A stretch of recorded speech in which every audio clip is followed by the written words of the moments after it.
नमस्कार दोस्तों, विज्ञान में जहां हर रोज कुछ नई नई खोज हो रही है, वैसे ही हमारी दिलचस्पी भी विज्ञान के प्रति बढ़ती जा रही है। कई वैज्ञानिक रोबोटिक मानव हाईटेक हथियार और मशीनें बना रहे हैं, तो कई इस धरती से बाहर अंतरिक्ष की गहराइयों को समझने में दिन रात लगे हुए हैं। और जैसे जैसे खोज आगे बढ़ती जा रही है, वैसे ही अंतरिक्ष की अनंत गहराइयां भी बढ़ती जा रही हैं। कई सोने के ग्रह की खोज होती है, तो कभी पानी के बने भवंडर सामने आते हैं। कोई ग्रह सिर्फ गैसों से बना है, तो कोई ग्रह मेटल से। कई ऐसे होल्स हैं जिनसे बचकर प्रकाश की किरण भी नहीं निकल पाती, जिसके अंदर क्या है कोई नहीं जानता, और इन्हें हम ब्लैक होल्स कहते हैं। इन सभी में से एक खोज सामने आती है न्यूट्रॉन स्टार की।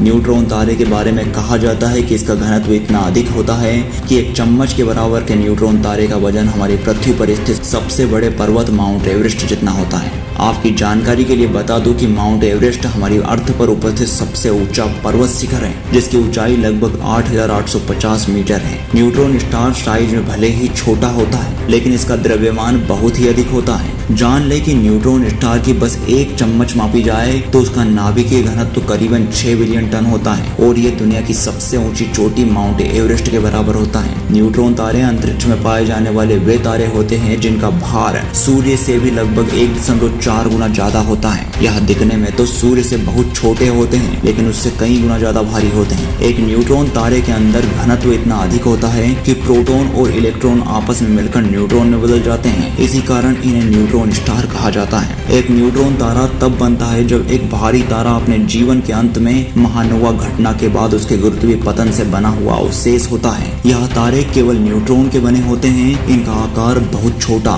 मगर द्रव्यमान बहुत अधिक होता है। इसके अंदर घनत्व पानी के घनत्व का भी लगभग 10 की घात 13 गुना या 14 गुना होता है। घनत्व को आप ऐसे भी समझ सकते हैं कि एक लकड़ी का टुकड़ा और एक समान आकार का लोहे का टुकड़ा है, तो लोहे के टुकड़े का भार अधिक होता है, क्योंकि लोहे के अंदर अधिक दबाव के साथ कणों का घनत्व अधिक है, और लकड़ी में यह कण काफी दूर और कम दबाव के साथ है। और यही कारण है कि दोनों देखने में बराबर हैं, लेकिन घनत्व अधिक होने के कारण लोहे का भार अधिक होता है। ऐसा ही कुछ न्यूट्रॉन तारे के साथ होता है। जब किसी तारे का भार उसके असली भार से 4 से 8 गुना तक बढ़ जाता है, तो एक सुपरनोवा प्रतिक्रिया की वजह से उसमें बहुत भारी विस्फोट होता है। इसके परिणाम स्वरूप एक छोटा सा गोला बच जाता है, जिसमें किसी न किसी प्रकार से हलचल चालू रहती है। गुरुत्वाकर्षण इस वस्तु को इतनी जोर से दबा देती है कि प्रोटॉन और इलेक्ट्रॉन फिर से एक सतह पर मिलकर न्यूट्रॉन का निर्माण कर देते हैं। इसका व्यास 20 किलोमीटर तक रहता है, और बहुत ज्यादा घने होने के कारण इसका भार कई बिलियन टन तक होता है। औसतन रूप से न्यूट्रॉन स्टार का घनत्व पृथ्वी के घनत्व से 2 बिलियन तक अधिक हो सकता है। ये न्यूट्रॉन स्टार अपनी ऊर्जा पल्स के रूप में छोड़ते हैं, जिसको पल्सर कहते हैं, और इन पल्सर की खोज 1966 में की गई थी। इस प्रकार की पल्स सिग्नल नियमित रूप से धरती पर आती रहती हैं। पहले यह माना जाता था कि यह सिग्नल किसी परजीवी ग्रह से आ रहे होंगे जहां जीवन होगा, लेकिन बाद में जब न्यूट्रॉन स्टार की खोज की गई तो पता चला कि यह सिग्नल न्यूट्रॉन स्टार से आते हैं। एक न्यूट्रॉन स्टार का मैग्नेटिक क्षेत्र भी इतना अधिक होता है कि इसके कारण इसकी सतह पर बड़े बड़े भूचाल आते हैं, और यह भूचाल 10,000 साल तक चलते रहते हैं। और कभी कभी दो न्यूट्रॉन स्टार अपने गुरुत्वाकर्षण के कारण नजदीक आ जाते हैं, और जब यह नजदीक आते हैं